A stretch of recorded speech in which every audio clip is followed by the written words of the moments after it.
How to recover deleted files on iPhone. To get started, first of all go ahead and open up the Files application on your phone. The iPhone Files allows users to view, organize, and share files from various locations, including local storage, iCloud Drive, and third-party cloud services like Dropbox and Google Drive. Once you're here, go to the bottom right corner and tap on Browse. You can view all your folders over here.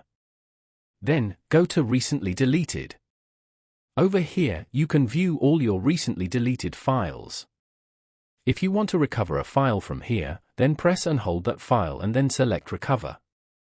You can repeat this step to recover all the other files if you want as well. Following these steps, you can easily recover deleted files on iPhone.